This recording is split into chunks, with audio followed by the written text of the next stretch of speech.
She came in as part of the Living Walls conference, Okay. and we had about, we had, I guess, 20 different artists and walls and things like that. We had 12 international artists and 12 local artists. Okay. That we did. It was all women. She knew what she wanted to put there, and but we didn't know what she was going to write. And she buffed the wall, her and the assistants, and they buffed it around the corner, and they went up. And so all that was there was the pencil.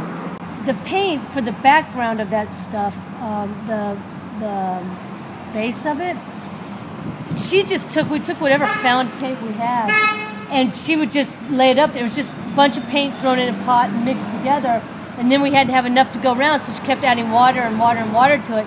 So even from that side to this side, it gets kind of yellowish, and here it's gray. It's getting thinned out, so it's almost impossible to match that.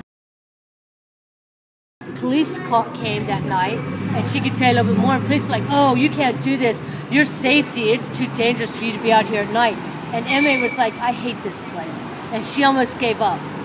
She hated this place. She almost gave up. So when they were over there, they couldn't get high enough to paint. I came out here with a ladder, and I stood on a ladder on the very top of this ladder against the wall, and then I used a pole that was even higher. And I'm just trying to get what little bit I can to do it. And she could see that I wouldn't give up. I didn't know what she was painting. And she saw that, and she told me, "Keefe, I have something for you. When I paint this, I have something for you. You will understand when I put it up." And it said, "Never give up." First time that I did it, that I repaired it, I know that there's kind of this game in the street, It said, I think it was tagged over on this side, it said, "Never come back." And here it says, "Never give up." And that was a message directly to us at Living Walls, where there's some local folks who feel like, "Oh, Living Walls doesn't promote local artists. You have all these international artists come in." Then it is part of restoration that is do the least amount possible, right? And if I could do anything, I want to leave Emma's stuff as intact as possible. Yeah. So instead of painting her stuff, I painted the background. Whoever did the second piece, they came out here with red and blue, and they put that up, and it was painted solid where the V is.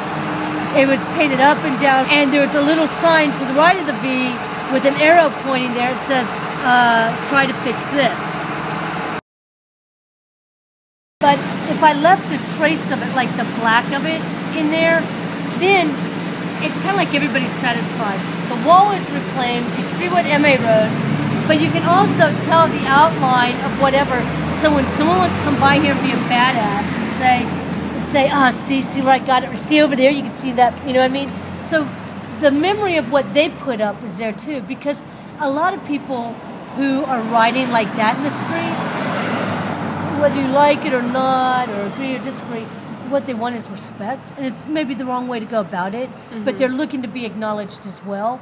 And so that's kind of my acknowledgement to them. It's like, I see you, I see what you did. Even leaving the trace of that stuff now, it kind of, it lets people know that it's there. I think it's also important for the community to see what they have, what they could lose.